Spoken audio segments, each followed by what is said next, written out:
विवेक चूड़ामणि भाग 6 महावाक्य का विचार। तत्वमसि यह वेद का महावाक्य जीवात्मा परमात्मा के अभेद विषय का ही प्रतिपादन करता है। जैसे सर्वज्ञत्व विशिष्ट चैतन्य तत्पद का अर्थ है तथा अल्पज्ञत्व विशिष्ट चैतन्य त्वमपद का अर्थ है।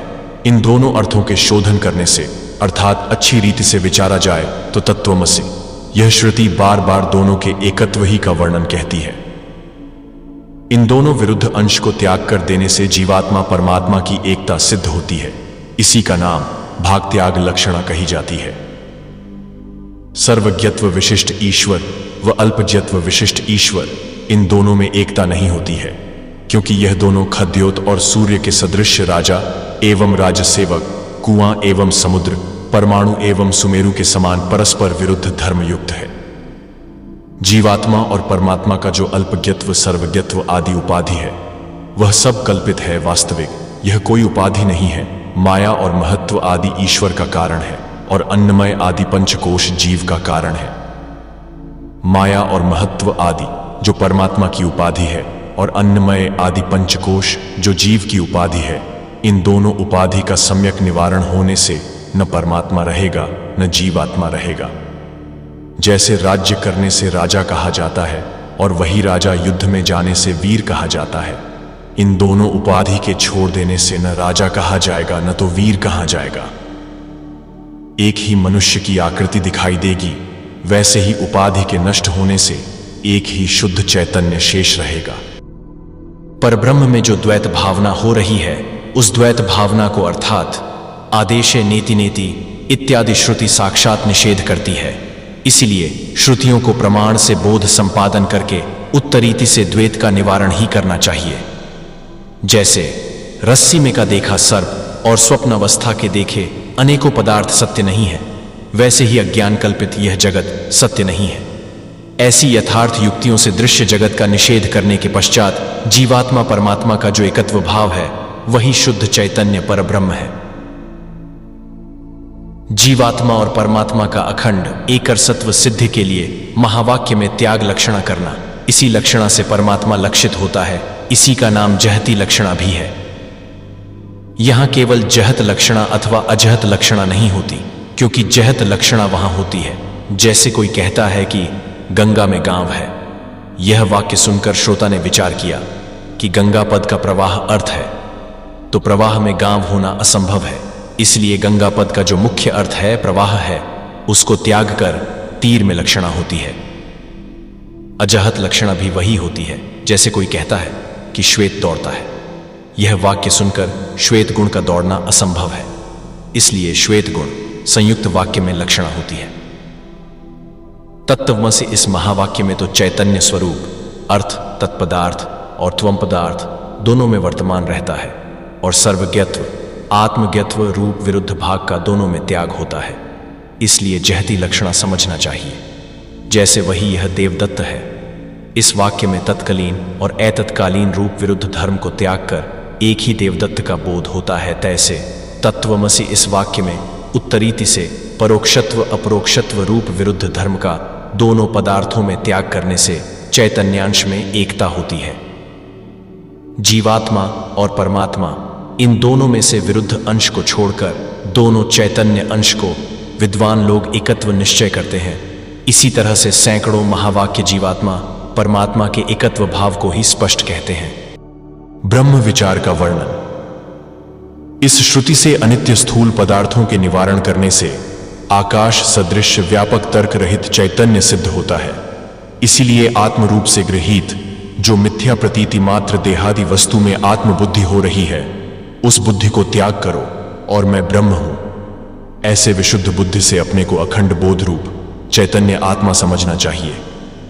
जैसे संपूर्ण घड़ादि मिट्टी से ही बना हुआ है और घड़ा के नाश होने से सर्वथा मिट्टी ही शेष रहती है, इसी तरह सत से उत्पन्न यह समस्त जगत सदात्मक है।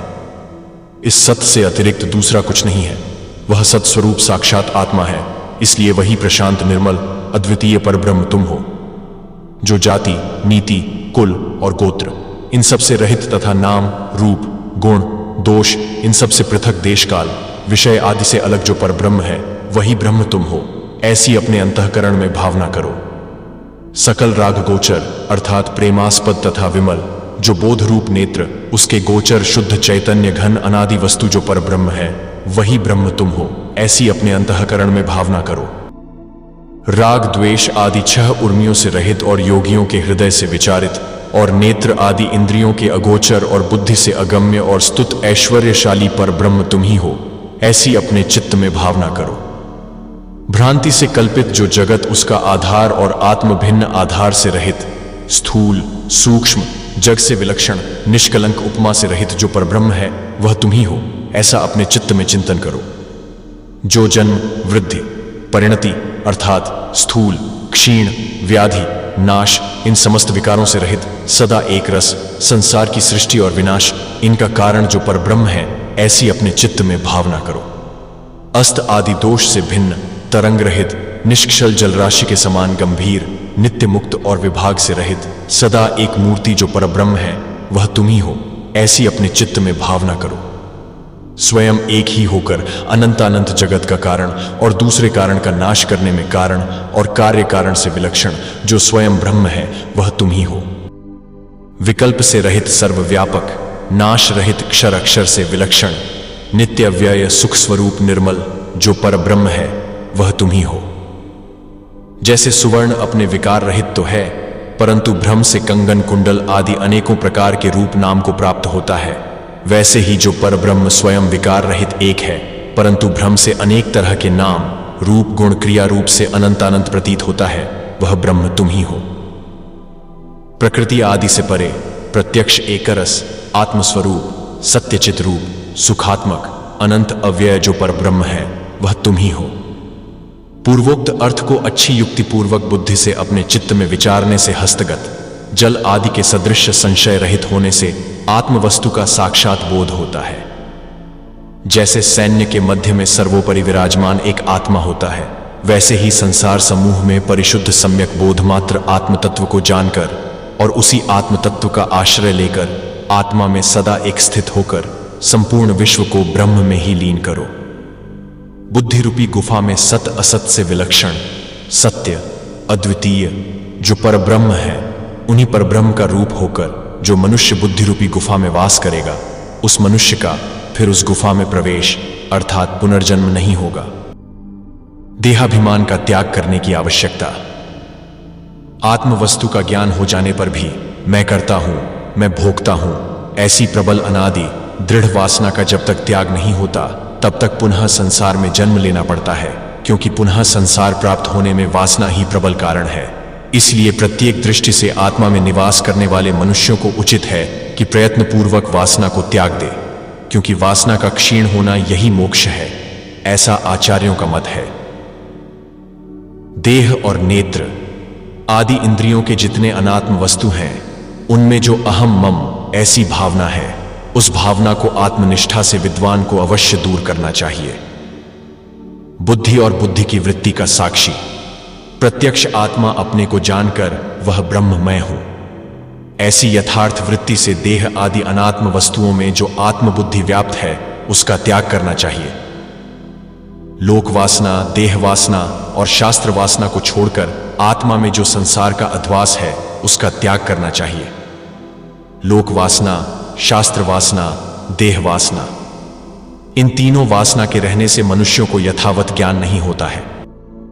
संसार रूपी कारागार से मोक्ष होने की इच्छा करते हुए मनुष्यों का पैर बांधने के लिए यह तीनों वासनाएं लोहे की प्रबल श्रृंखलाएं हैं। इन तीनों वासना रूपी श्रृंखला से जो मनुष्य मुक्त हो जाता है, वही मोक्ष का भागी होता है।